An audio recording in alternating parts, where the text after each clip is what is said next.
Welcome once again to the Live Happy Show. I'm Chuck Caton with Coach Pete, and we have a rousing show, which remember now what it's all about here. It's all about smiles, right, Coach? That's We're right. talking about wine, cigars, sports.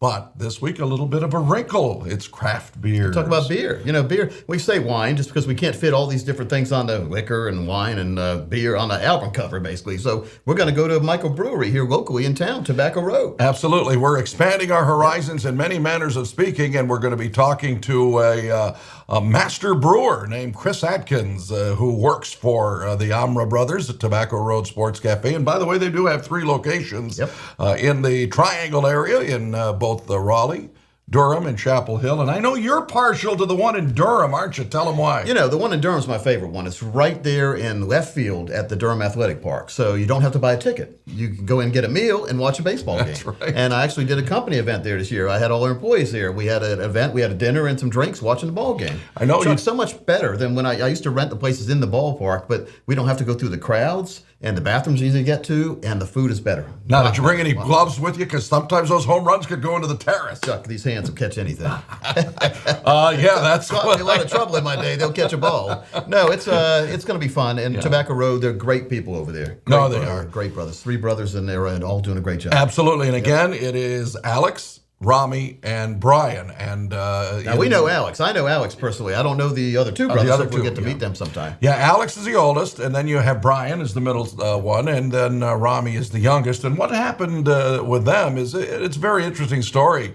They all worked in different professions. In fact, Rami was actually in college when the other 2 were working in local restaurants and bars in the immediate area, and they got together with an idea that really kind of conforms to what we talk about a little bit when we talk about cigars, because they opened up a cigar bar called Amra's on Glenwood Avenue in Raleigh, and it was a wonderful place to go. In fact, I've got a story about this. When the Hurricanes won the Stanley Cup in 06, that was one of the places we stopped. I had my 3 boys in town and a lot of other friends, and we went to Amra's, where you could have the cigar. And then we brought the Stanley Cup, and people's jaw dropped. You can imagine. We were walking up Glenwood Avenue. We went from a local restaurant to Amra's cigar bar, and they were everybody was, as they say, freaked out when they saw. You brought the Stanley Cup in with you. Did you have the guy with the white gloves that follows the cup around? Absolutely, yes, we did. And did you keep it in a box, or were you guys just walking down the street with it above your head? Well, actually, my oldest son carried it, if you can imagine, above his head. And as we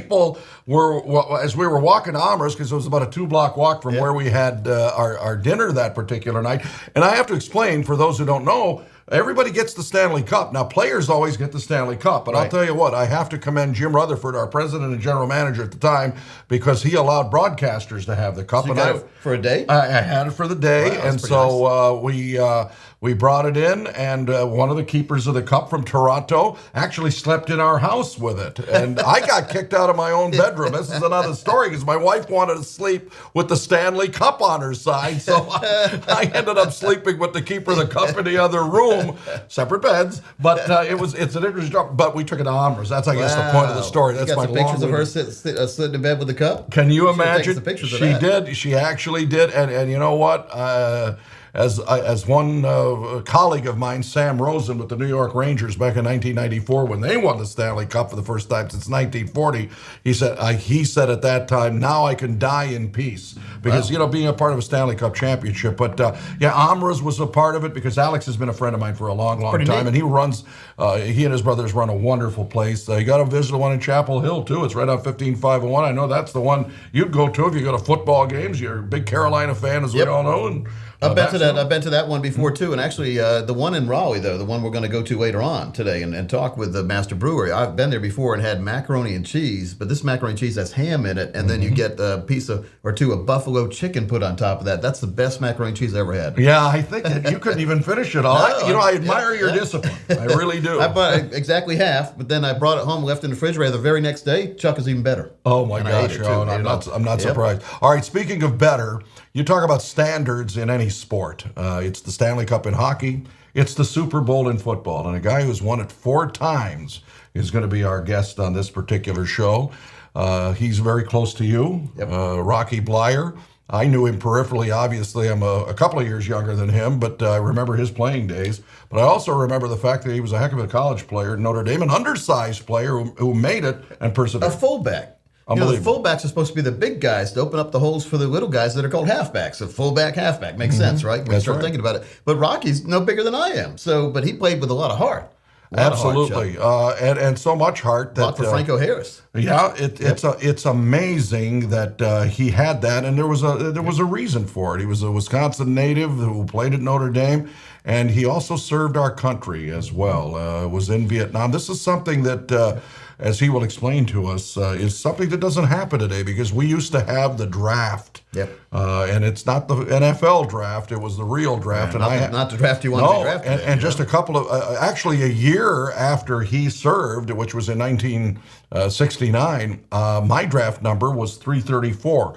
They drew your birthdays, and they assigned the date. And I had a good friend, and I think it's a mutual friend of ours, Harold Lane. Bud Lane was number 1. Wow. He was born on a July 9th. And July 9th was the number 1. So, I mean, everybody went from that year. Recently, we've had those big Mega Million lottery and the Powerball where you wanted to be number 1. You don't want to be number 1 there, do you? Didn't want to be number 1, and he served. But I don't know if Rocky actually enlisted or his number was high enough that he was automatically drafted. My number was 334 out of 365, and I was in school at that time. Yeah. But, of course, I would have... gladly served as well. Well, Rocky went to Vietnam and got hurt, got injured, and tell a us couple about things. that. So he got hurt in the toe. One of his toes, he lost some of the toe, but he still came back and then won 4 Super Bowls. It's amazing. Think about that. But that's what we're talking about here, Coach. Is the fact that he had that drive, that determination, that heart. That.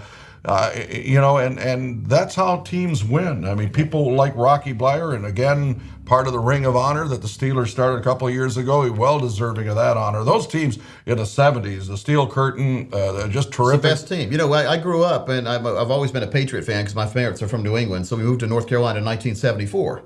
And our neighborhood, you were either a Cowboy fan or a Steeler fan. There were no other fans, right? Yeah. Because they were always in the Super Bowl. So I adopted the Steelers as my second favorite team back then. So they used to always beat the Cowboys. Remember that? Over and over again. It's amazing, and of course that run, that dynasty. I mean, they win it in the early 70s. I think they won it in 74 and 75, and then 78 and 79. It was just so much fun to watch back then. And great teams. Great teams. Well, I kind of will kid with him a little bit. Everybody kind of knows I'm a Michigan fan, University, and I'm not a bandwagon person either. I go all the way back to Bo and Woody when Michigan, Ohio State. They used to announce there, right? But, absolutely, and I was very lucky to work there for the first 6 or 7 years of my broadcasting career, which didn't always center around hockey.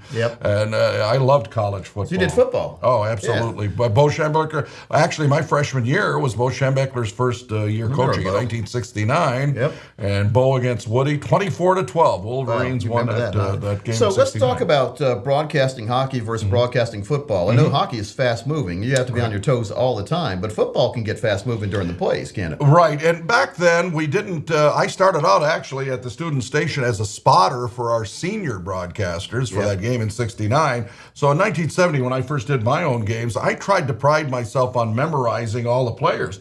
You have your depth charts. And then in college, it's about 100 players long. Well, that's right. And you had to have a two-tiered. You had the backup guys at every position and the starters at every position. And I found very quickly that it was a very difficult task every week because the players were all different. You had Big Ten games every week. You'd go play Iowa. You'd go to Indiana. You'd be traveling. I'd be doing some other thing. I was still in school, too. So it wasn't an easy task. Versus hockey, which when you did college hockey, you did have to. It's only so many lines, right? It's like 4 lines. You get 20 players, and even though the college, they have the turnover every 2 or 3 years of players.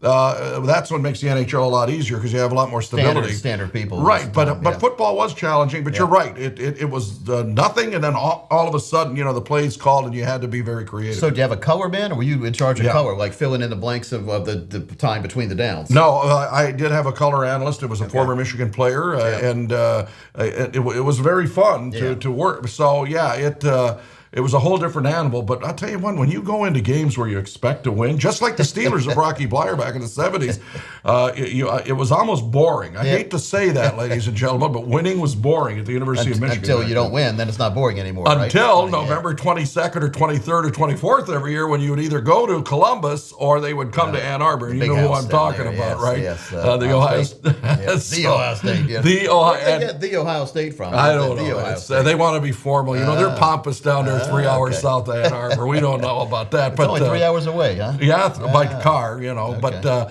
But yeah, I mean, that game was a toss-up. So, you know, every year Michigan would go into the game. Still is, when you think record. about it. I mean, it really doesn't matter what their records are. Sort of like Carolina and Duke when they play in basketball, football. Throw away the record books. Absolutely. Because both of the teams hate each other so much, the records don't mean anything. Yeah. Doesn't matter how bad the players are, they're still going to play harder than ever. Absolutely. It's a whole different animal. No. So I'm excited. We're going to go over there. We're going to talk about microbrews and all the different varieties and how they're made and what they taste like. And it's just like wine. When you try to find the different flavors or what you're tasting, you can find the same thing in microbrews. Absolutely. And there's going to be 12 of them. We're going to sample, I think it's going to be 8 of the 12 that Chris Atkins does. And he's going to tell us a little secrets of the trade, too, because he's got a lot of experience. He actually studied in Chicago, and he also studied in Germany. He went to Germany and learned the beer trade. So that's the guy that's serious about his profession. Absolutely. I really hand it to somebody like that, not just dabbling as a hobby. He's got that as a full-time career. It's a true profession, and it's going to be just a delight. So we hope you're going to enjoy that here on the Live Happy Show, as well as the coach's good friend and certainly a very influential player in Pittsburgh Steeler history in Rocky Bleier. And you might even talk about what to eat in the Steel City and what to drink in the Steel City. I've had some good food in there. They have a sandwich place where they put French fries on the sandwich. We'll talk about that if we have a chance. Absolutely. Permontes. Yeah, Permontes. And then, as you say, Steel City. Iron City beer. Iron right? City. Yeah. I mean, I always go with Steel. It's always been known as the Steel City to me, right? But they call it the Iron City Brewery or whatever. So every time I go to a different place, a different city, different state, different country, I want to try their local beers. Absolutely. And that's a good thing to do. And food. And everything. Yeah, we will. We're going to continue. We have a lot of fun here on the Live Happy Show. I'm Chuck Kate with Coach Pete, and we will return with Mr. Bleier. He was and we could get into even why he was called Rocky. His dad, thought he looked like a rock when he was born. And we'll be bringing that to you as the Live Happy Show will continue.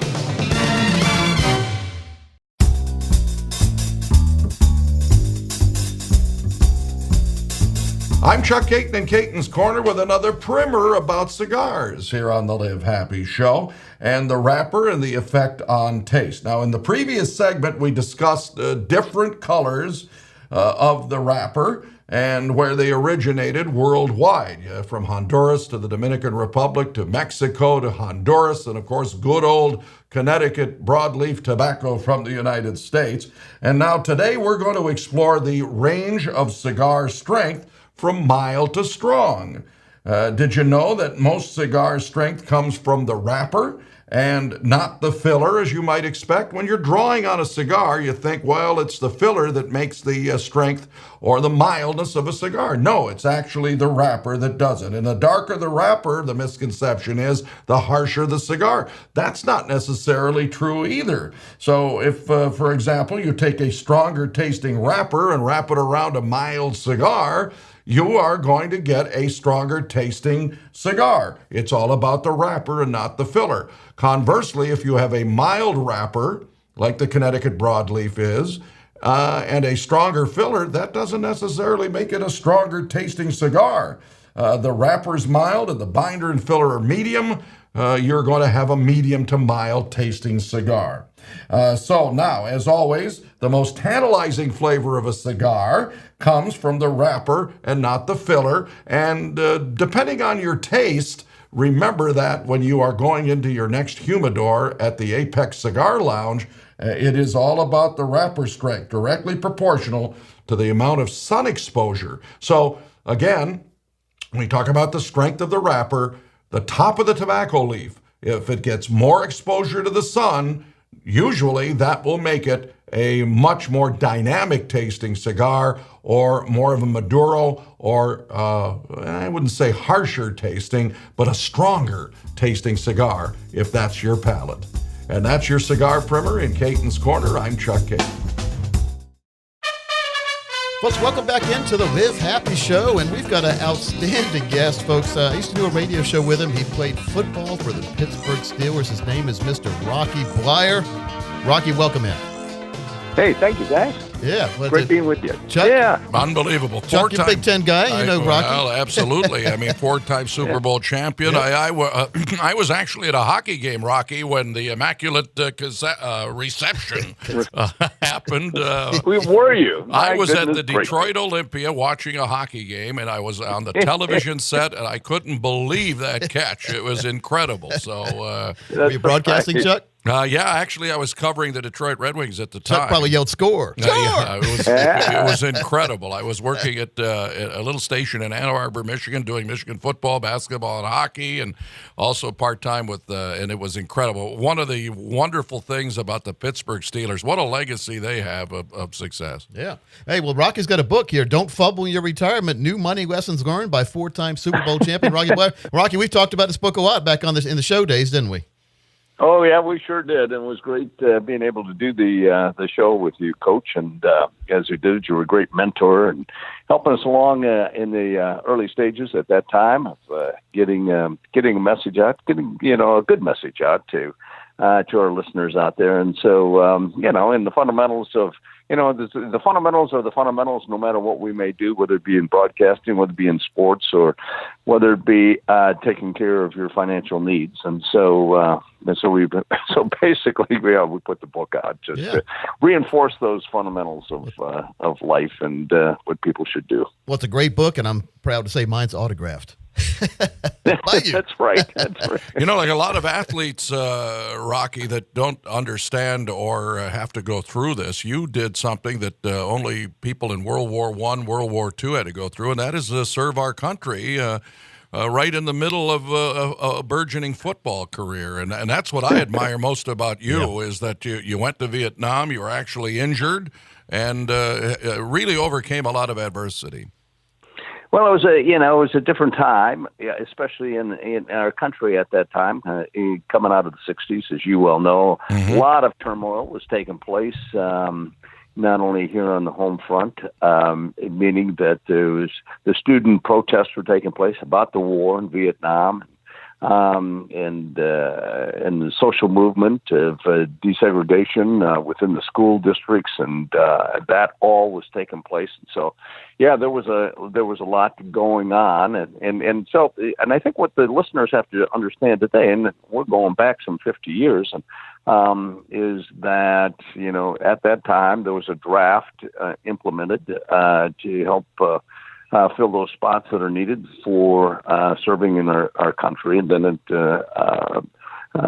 moved on from there. But today we have an all-volunteer, Army, and less than 1% of our population actually, defends this country or serves this country. And so, so over the period of time, even though people thank their veterans and thank those who serve in the military personnel and give back, it's somewhat different because they're really not obligated to have to serve or make a decision or be in the reserve or the National Guard, right.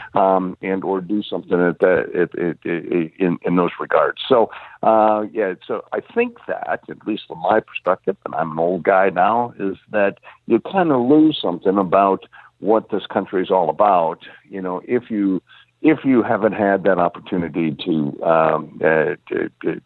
serve our country and be a part of that.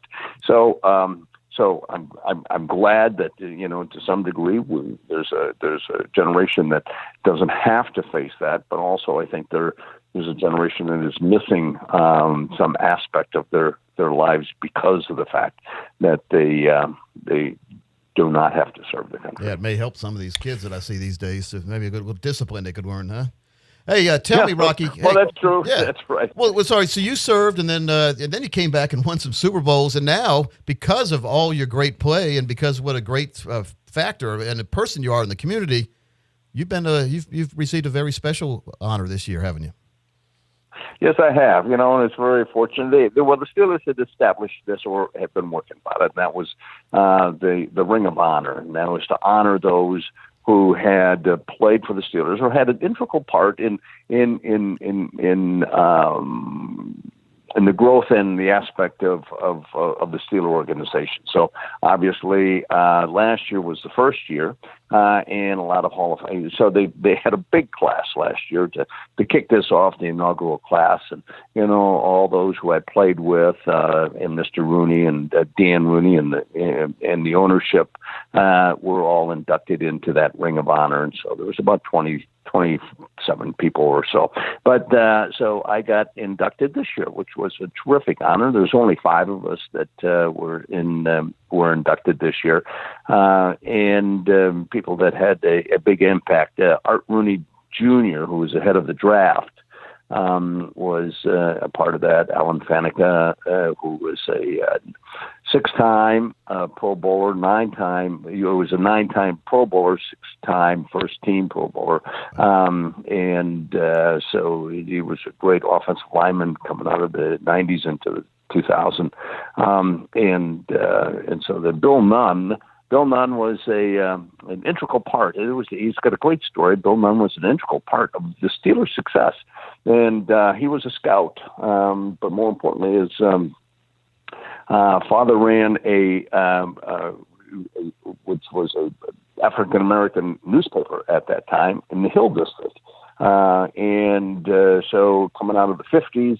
Is that they covered all of the black schools down in the South. They had a black All-American team, and so he had a great rapport with a lot of those coaches. And as I said earlier, there was a lot of segregation that had taken place, and then all of a sudden, Art Rooney, the chief, the old man, said, I think you would help us if you were a scout. So he went down and he scouted those teams, and picked up people like Joe Green, Joe Green, L.C. Greenwood, yep. and White, and and Mel Blunt, and these are all John big names, Stallworth. by the way. All these guys are yep. in the Hall of Fame. Big all names. in the Hall of Fame, and so he found them.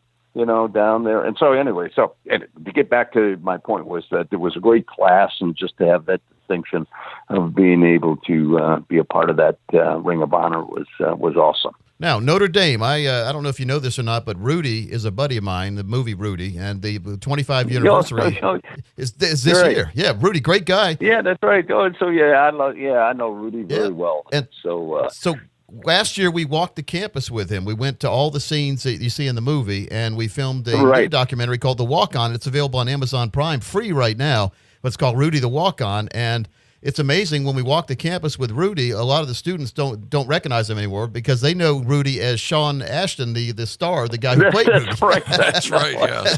That's right, that's right.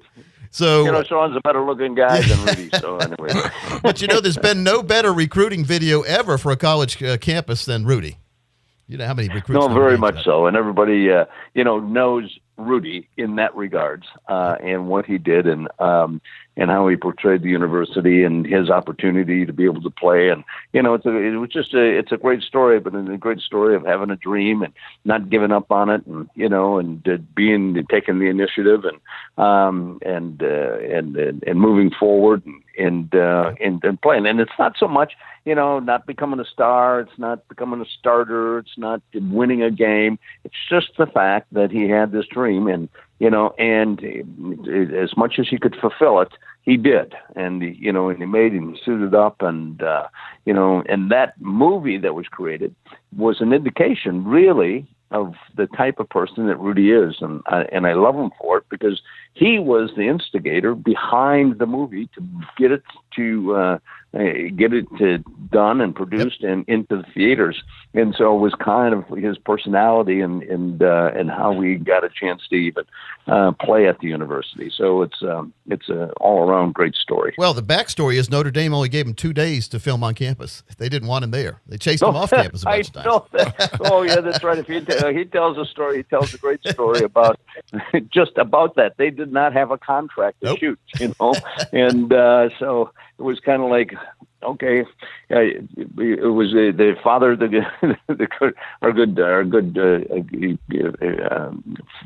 running the university. Said, okay, he didn't say no. He didn't say no. Didn't say yes, but he didn't say no. So they got in, got out, and didn't disturb the campus. Well, he so lived up to that same yes. thing. We were there filming there a year and a half ago. They wouldn't let him into football stadium. Didn't have a pass. No pass. They were He doing didn't some have a construction. pass. They're I know. renovating something, so they wouldn't let him in. They had hard hats on, and they were giving a hard See, time. that's Notre Right, Dame right, for you. right. This But is why we don't like him in there. traditional Yeah. Rudy fashion, he talked himself into the stadium, and they filmed anyway. It's amazing. Can I Okay, ask? see? It's crazy. Rocky Bleier, our guest here, Live Happy Show. I got to ask you real quickly. I know we got a couple of minutes here, and this may be a difficult one. Right. You had so many characters and guys that really forged what Steeler fans today know as the tradition of winning. The steel curtain. You talked about L.C. Greenwood. You talked about Joe Green. But the character of characters has to be the guy that's doing analyzing on Fox right now. What about this Terry Bradshaw? What was he like, really? Well, Terry was Terry. I mean, there was a part of Terry that ultimately morphed into what Terry is today. It just took a period of years to be able to come forward. Terry always had a story to tell. Terry was able to tell that story, and he had enough material. One, being raised in Louisiana and on a farm, and so yes, he is, and so he's done a wonderful job. People think that they go, oh, how smart is he really? And he doesn't care. It's just he laughs all the way to the bank, as we want to say. Absolutely. My wife has a secret crush on him. He's got something with the women too. Oh, okay. He does. I don't know what it is, So yes. So and it's just his ability to kind of be a goof, but not. And he's actually a great friend and a smart, intelligent person. And he just comes across as that golly gee kind of a bumpkin kind of a guy, but he's not. Well, it's been our pleasure having you on, Rocky, and I hope we can have you on again in the future to talk more about lifetime stories, because you have a lot of stories up there. Well, yeah, we do, and I appreciate it, and thanks just for giving me the opportunity to be with you guys. It's always fun, Coach, being with you and getting a chance to talk to you. So thank you for this time that we shared. Well, all the best to you, Rocky. Very good. Okay. Rocky Bleier, our guest, Live Happy Show. Just an honor to have him on, and we'll be back with more in a moment. Talk to one of our local experts, and we have a special offer for you on today's show. Call in the next 30 minutes, and we're going to custom design for you an easy-to-understand financial review that will indicate if you're in need of a full-blown financial plan. There's no obligation or cost for this initial review for all callers who have at least $200,000 saved for retirement. If you meet those qualifications, here's what you can expect. First, we'll run a fee report to help you untangle what it's costing you to work with your current planner or advisor. We'll show you how to protect your investments and keep more of your money in your accounts. Next, we'll perform a tax analysis to show you how you could possibly be reducing your taxes and increase your cash flow. And finally, we'll create a customized lifetime income plan using proven strategies and techniques that could turbocharge your retirement income. In short, we'll take the guesswork out of financial planning for you. So, for all callers who call in the next 30 minutes, a comprehensive financial review that we're offering with no obligation. Just call the number below right now. Our Live Happy Show continues. I'm Chuck Dayton. Coach Pete is with us here. We hope you enjoyed the Rocky Bleier segment. And now, from Tobacco Road's Back Brewery, the guy that's in charge, the master brewer of Tobacco Road, Mr. Chris Atkins. Welcome to the Live Happy Show. Hey, thanks, Chuck. How did you get into this Good question. business? I was going to say, how did you get into I did the restaurant thing for a long time after college. Kind of, that was just something I always enjoyed. Enjoyed the pace of it and all. And then craft beer kept growing. I was in the restaurants. I was seeing it grow around me. I got into craft beer. I got into home brewing. And then after that, I just, I kept following it to see where it would go. So I guess 10 years ago now, went off to school to learn to brew. So went to the Siebel Institute in Chicago, and then they're partnered with Doman's Academy in Munich, Germany. Wow. So did that. It's an accelerated course. So you do it all in about 5 months. Just go to class 40 hours a week. They try to teach you everything, and came back here and, just keep learning on the job these days. I always used to joke there's going to be a beer university sometime. But Oh, it really is one. it's more and more. They're coming around. But, Tell me about your very first homebrew. I mean, Okay. what got you to say, I'm going to, instead of going down to the convenience store and just buying a 6-pack, what got you to say, I'm going to make my own, and then let's talk about how it turned out. Truth is, back then, when 10, 11 years, 12 years ago, when I started homebrewing, there wasn't 300 breweries in the state and 7,000 in this country. So there were beers I wanted that no one was making. There was no one, on the East Coast. So I was like, all right, well, let me learn how to do this. There's a couple of beers I want to make. I'll make them for myself if no one else will. First batch I ever did was sort of like a stout, kind of a Guinness clone. Turned out great. Second batch I ever did was an IPA. It was terrible. It was the worst beer I've ever made. After that, I kind of got the hang of it, and So you had beginner's luck, and then it's like having a real good game of golf, and you think about it that night and go out the next day and everywhere the ball. Well, I got a little cocky after the first one, and decided, this is easy. I got this. It wasn't that easy. So how much did you make the first batch? 5 gallons. Okay. Started out doing 5-gallon batches. You share with your friends and everything? Yeah. You keep okay. Yeah, they are always there to help drink the extra. Now, Still, how long would that last? Like when you make it yourself, with probably not many or any preservatives, right? So how long would it last? You have to put it in the refrigerator right away? And, keep it cold. I mean, there's some yeast in the bottle. Keep it fresh for a little while. Yeah. But, you're making 48 bottles. I know enough people. They don't stick around that long. Now, I heard the stories about people brewing their own when they didn't clean the bottles out good enough. They get sick real easy that way if you don't have clean bottles. You can get some infections in there. Yeah. Most of them aren't going to really hurt you, but they're going to make the beer taste pretty terrible. Okay. It's Which is a good sign. If it doesn't taste good, don't drink it, right? No. Whether it's at home or here on this system, cleaning is the number one thing. Yeah. If you ever go to a brewery, ask them what they do. If they don't say the number one job is cleaning, just be a little suspicious. How long does it take to clean out one of these big vats right here? It's once it's empty, once we've prepped it, usually hour, 2 hours. Well, usually 2 hours at least. Run about 3 different cycles of different cleaners on it. Yeah, that's important. But that's minimum. You go until that's the one thing you gotta get right. Frozen yogurt too. If you go to a frozen yeah. yogurt place and you ask them goodness. when they clean and they'll lie sometimes, Chuck, or they don't clean it right. You got to break down every single piece because you don't need any bacteria. Oh, yeah. hiding in there, Absolutely. and they like to hide. Absolutely. And everybody, when they come in and enjoy one of your beautiful brews here at Tobacco Road Sports Cafe, they don't understand the time it takes, how labor intensive this is, even though it is a labor of love for Oh yeah, it's definitely something you enjoy doing, but it's hard work. It's hot back there. I walk back there. It is hot back there. It's hot back there. There's a lot of lifting. But end of the day, like it could be worse. I could have a real job. Like you sit down at the end of the day, you have a beer, and you're like, all right, this was worth it. and you made it. I mean, there's got to be some self-satisfaction there, right? Yeah. I mean, it's nerve-wracking that each time you make a new one, you're like, all right, because there's that waiting period from when you start it to when it finishes. It's going to come out. That you can't really do anything but wait. That part's always a little nerve-wracking the first time, but it always pays off in the end. Yeah. So, do you have creative freedom here? Does Alex just tell you to go make some beer? Yeah, so you come up with what you want to make. It's right? it's almost completely hands off. Yep. As long as it keeps turning out, people keep liking it. They really don't say a lot to me. Do you ever find yourself, like when the first batch comes out and the people are here drinking, do you ever find yourself hiding behind one of the vats and spying on them to see if they like it or not? A little bit. One of my favorite things to do at a brewery I used to work at was I'd get a bartending shift. I'd work, and I wouldn't say, that's hey, I made smart. the beer, I did this or that. I would just go serve them their beer. How's your beer? Like candy camera kind of and thing. you get way more honest responses from people who don't know who you are. Because I appreciate the positive feedback. The good, bad, and the ugly, right? But people, when they know you made it, it's always the best beer they've ever had. Yeah. So, Well, honesty is a good thing, but it's that behind the scenes type of feedback that you get, because most people are going to tell you what you want to hear. right.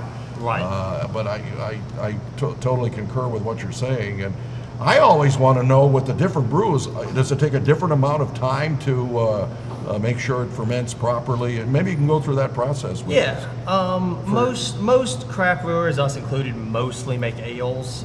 They're faster. They tend to be a little more range, a little more flavor. How long does it take to make like a big one of these? So like we're making. Well, today's a kind of bad example. We're making our stout today. It'll be a finished stout. in about 9 to 10 days Okay. from now. Our stout gets coffee and local chocolate also, so it'll get 3 extra days on the back end to sit there and infuse with the coffee and chocolate. So How that many extends gallons it. do you make at a time with the? Full batch is 15 barrels, so 30 kegs, so about 450 gallons. Beers on the take. wall. Remember Yeah. the beer on the wall song? Oh, all yeah. right, so you got the 450 gallons, and how much or how many pounds of coffee and how many pounds of chocolate did you put in that? The coffee's going in at about a half pound per keg. Okay. So whatever. Is that just a that coffee breaks bean, down or you grind yeah, it up? whole bean. Okay, Whole bean is what we're using. Yep. It's a locally roasted fair trade coffee out of Holly Springs. Nice.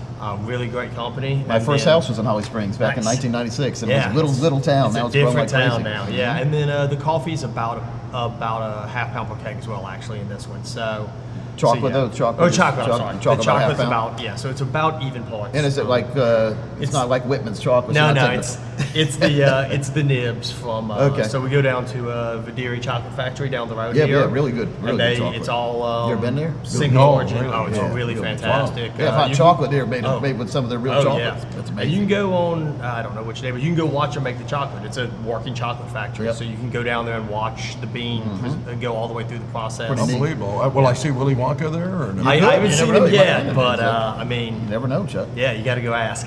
He might be there disguised as an employee. Yeah, well, that's right. He's looking around the barrels to Yeah. make sure the chocolate quality control again. Yeah. Coach Pete, Chris Atkins here with us on the Live Happy Show. And, I still really enthralled with your educational background in this profession. Did you spend time in Germany as well? Yeah, so Germany, that portion, I think 10 weeks, give or take.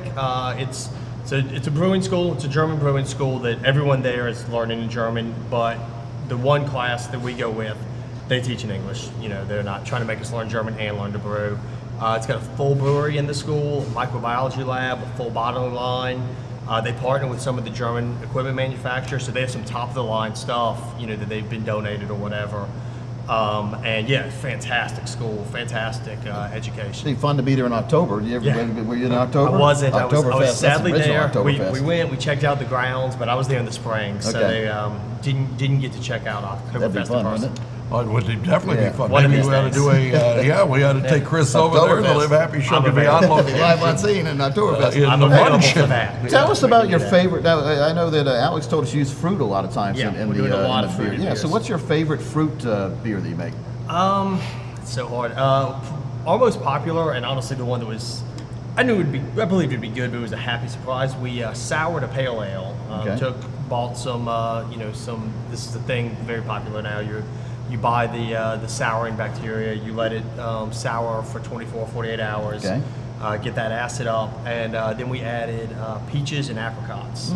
And Interesting. I thought it'd be good. Thought people would like it. It took off. It immediately became. Wow. It was going to be a one-off. Like, let's see what this is like, and now it's a year-round beer for So you us. just never know, do you? Yeah, it's. I mean, you make beers you think you're gonna like, but you never know exactly what's gonna resonate with the crowd, and that one really resonated. I think about apricot. I think about my grandma, man. I don't want Yeah. to. So that's but it must taste good if it Oh, took yeah, off. people Right? love The it, peaches man. are peaches are good. It's but apricot, good. Granny stuff. The one we're working on today, or the one I'm finishing up this week, it's a full IPA, but we added a pound of fruit per gallon. Wow. So half a batch of beer, over 220 pounds of fruit, all tropical fruit. So I think that's going to be really gonna be neat. fun. So tropical pineapple. Pineapple, passion fruit, mango, Wow, a little bit okay. of peach in that as well. Have you a done little that bit of before? Or orange. is this a new Nope, experiment? Just what was it? Monday before I left work, I added all the fruit. Wow. Friday we're gonna throw it into Fridays. some kegs. And, That's revealing, right So there, yeah, man. so Okay. coming this weekend, next weekend, you'll pretty have nice. that coming out on tap. It's amazing how this profession, the microbrews and all the creativity that is shown, and I guess the sky's the limit when it comes Oh to yeah, it. it's so dynamic now as an industry. The number of people coming into the industry, and the cooperation, frankly, where I'll try that, it'll work for me, or something won't work as well. I'll tell the guys down the street, there's 4 or 5 breweries you can walk to from here. Wow. We all talk, we all share stuff. So the creativity and the execution is just always getting better because we all are still working together on this. You don't mind if we sample in our next segment some of your product? No, that's really where I excel. So I'm good for that. We'll touch on a couple flights when we come back. How's that? What do you think? Live Happy Show will continue with Chris Atkins and Coach Pete and me in a moment. Well, Coach, I want to talk about some of our friends here because we couldn't do this show without the fine folks at the Apex Cigar Lounge at 1510 North Salem Street in Apex.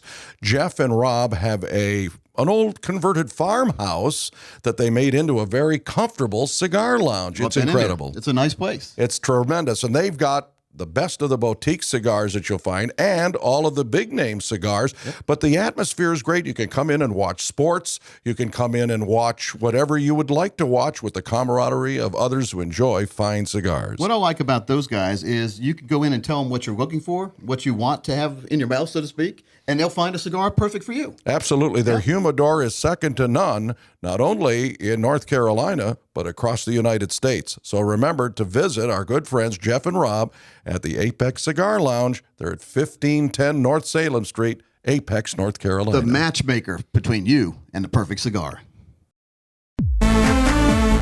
We're back here on the Live Happy Show. I'm Chuck Caton. This is Coach Pete.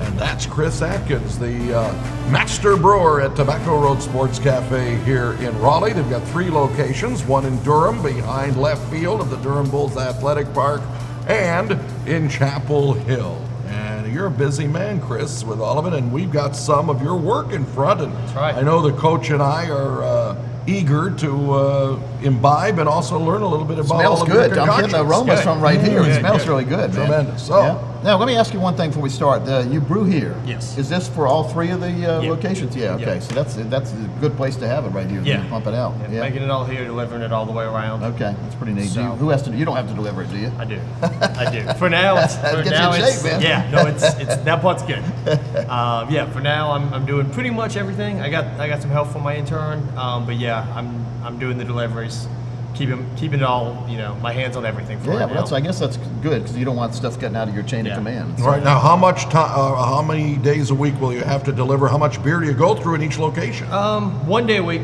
is the delivery day. I let them know at the beginning of the week what day is going to make sense, and we're doing across the board. We're doing 30 to 40 kegs a week out of our 3 locations. That's a lot of beer. Raleigh, especially this time of year, football season, we're doing 20 kegs at least just right here. Basketball season's not going to be different. And these are good sized kids. These are Yeah, like, these are those full yeah. 15-gallon kegs you've seen. kegs, They're nice and heavy. I promise. Then the other 2 locations, they're pulling their own weight. They're doing a bunch. We got DPAC, obviously always keeping Durham busy. Yep. Base summer's Year great round. over there. Yep. So we're doing a good amount of beer. So I'm brewing once or twice every week, kegging a batch every week, delivering every week. There's So- no rest. You have an idea every now and then. You say, well, "Let me try it." Yep. So, are any of these beers one of your great? Like you said, you really feel good about this idea? Which one of these has been your best idea that you think so far? I mean, they're all my ideas, I Yeah, guess. yeah. Some of the ones like these over here. These are sort of our core beers I brought for you. These are all his children, so you Yeah. really can't pick out the right. You Yeah, can't so have a let's favorite go child, through them right? all. Yeah, let's What- talk what about do it. you have here? So starting out, these I said are kind of our core beers, our big 4. This is our Pilsner here up front. It's our lagered beer. this It's the one that takes the longest to make because you gotta do it slow and cold, get that nice clean.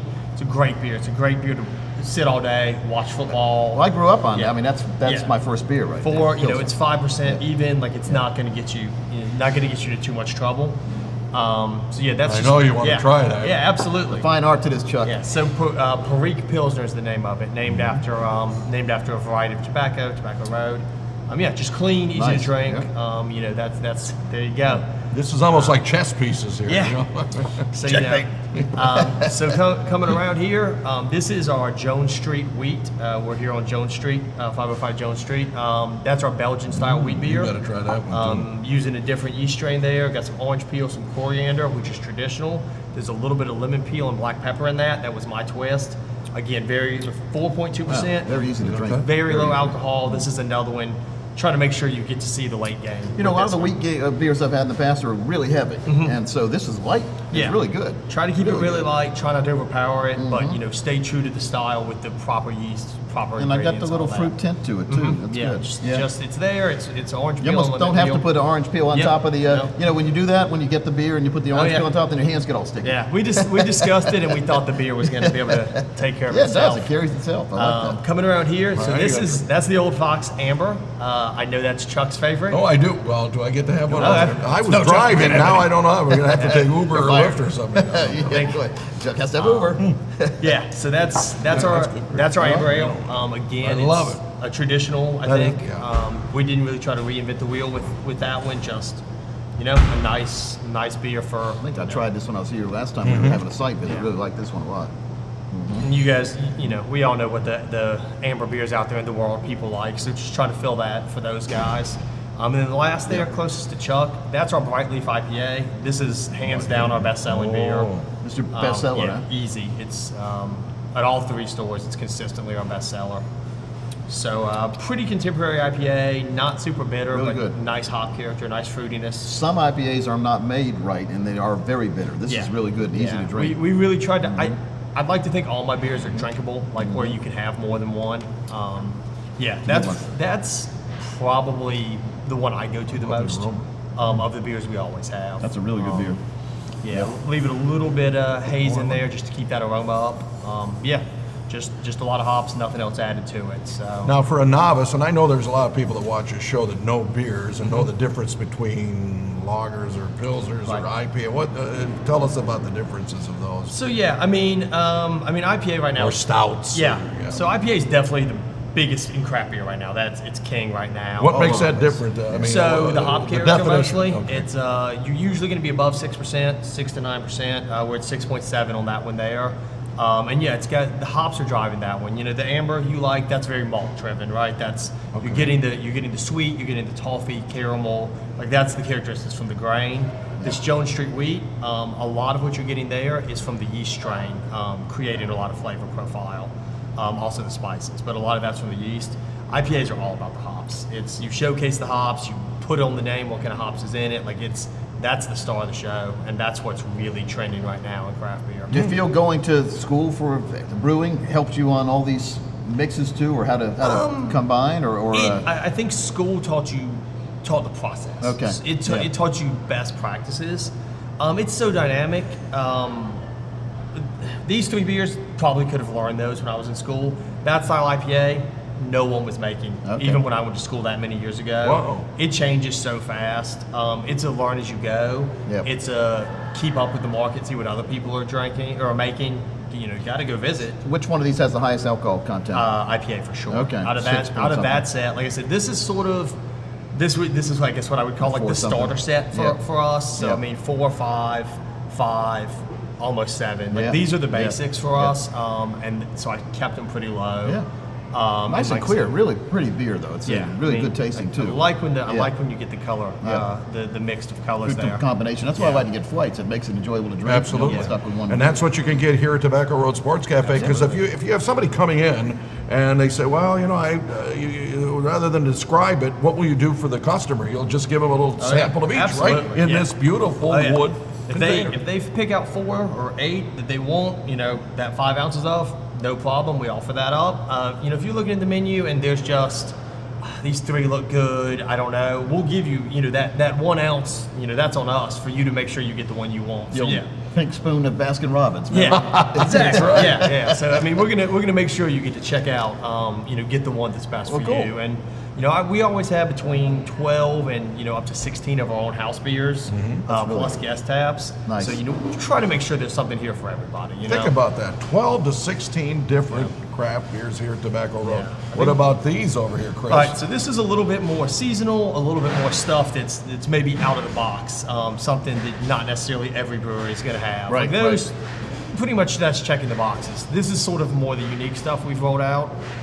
So I mentioned when we were talking earlier, a sour pale ale with peaches and Oh, that's the apricots. apricot one. So this is. Now, Grandma Pete over here. Right, let's take a sniff of that. Oh, I'm gonna. Okay, I'm You gonna can sniff smell it, the not fruit. drink it. You can smell the acidity. yeah. So yeah, we're souring that. See, Chuck wants some of that. Yeah. Hey, Coach, you got to try that. Yeah. So It smells good. It's very good. it's not. I was having this conversation with somebody recently who's like, I don't like beer. I've only had the bitter beers. I got news for you. You can get into big trouble with that Yeah. when you won't even think you're drinking an alcoholic beer. What's the alcohol That one is content? over 6%. So Wow. that one's a Don't even little bit taste alcohol. dangerous. No, it doesn't. No, exactly. Yeah. So this, if you don't think you like beer, if you've only had, some of the big beers, like I think you guys would agree that doesn't taste like any no. beer you had. That's 5 why I or 10 say you years get ago. into I big think trouble. I would have eaten apricots if Yeah. they tasted like that. So that's we call that the fuzz. It's our sour peach That's pale really- ale. that's really good.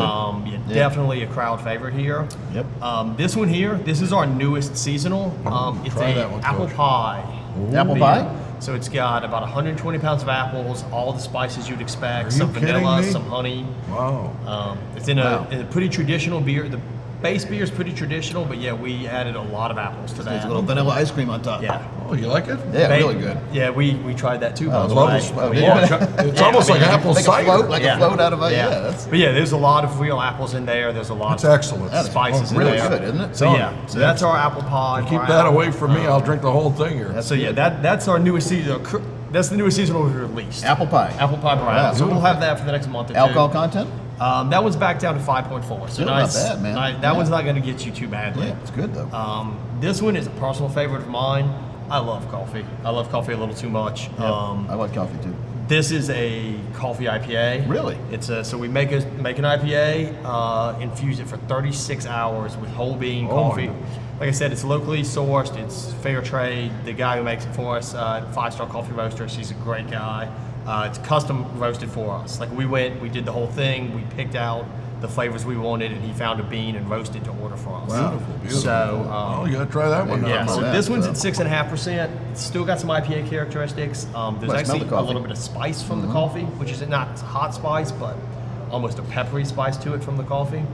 Wow. You like it? That was another one that was an experiment for me. I didn't know. I figured we'd give it a run. You know, it's coffee. It tastes like coffee, but it doesn't. It's not staining the beer. Like Nope. if you drink coffee, it stains your teeth. Yep. This is Nope, fine. It's a nice beautiful and wine. nice and orange. Yeah. It picks up a little Yeah. bit of color from the coffee, but as you can see, it doesn't turn it black. It doesn't. Yeah. Like it. Oh my gosh. So what you do is you have some apple pie and some coffee. Right, right. and then if you need another dessert, this is our Nightshade Stout. So this is 8.7%. So this is the second highest alcohol beer. That's we kind of have. like what I'm getting on my money, right? With some of the that's investments I made here. Nice, with right? capital There you investment. go. Higher the better. So yeah, nice big stout. Again, we talked about this. It's got local coffee, local chocolate. You can taste the chocolate in coffee. And just it's again, I love these are things I love, dark chocolate and coffee. So That's my favorite. good. Yes. It's one I like a lot. So how long? This took a while to make too, doesn't it? Yeah, so it's you like I said, you do the normal thing. Yeah. You make it, and then you have to infuse it for those days with the extra coffee, the extra chocolate. Yep. We have a version of this. We got some rum barrels from a distillery out in the Charlotte area, Muddy River, and they sold us 2 of their rum barrels once they were done with them. So we took that, aged it down in some rum barrels. So every 3 months or so, we'll release a keg I bet that's really of good, that with the rum, and that's The alcohol it's a content big goes up a one. little It bit does. when you do that Definitely, too. there's some alcohol still in that wood, and you definitely that comes back. I've into had the some liquid. of that in the past at a different place, and it really, you take the stout, you put it in, you age it in the either whiskey or rum Oh barrel. my gosh, what a man, it makes it combination taste that good. is. But the problem is you love it, and then they're out of it. Yeah, it's hard to make. I it work. wonder why. That's a slow process there. But yeah, so we got that going as a special every so often, which I'm a big fan of that. Nice. When's the That's next one fun. coming? Not long, man. It's that time of year. Get around Exchange phone Thanksgiving. numbers. Yeah, it's a really good time. Yeah. Yeah, the fall is and the winter, good time for this. I love, Yeah. we're today right behind me. We're making a new batch of this because it's that time of year where the stouts really get some traction and people really coming out looking for the dark beer. Man, all of this is good. Unbelievable. Yeah. Well, Chris, Really we appreciate it. Chris Atkins here, the master brewer at Tobacco Road Sports Cafe. 3 locations in the Triangle, and we are so happy that you could join us on the Live Happy Show. Absolutely. Coach, I know you concur. Thanks for having me in, guys. Absolutely.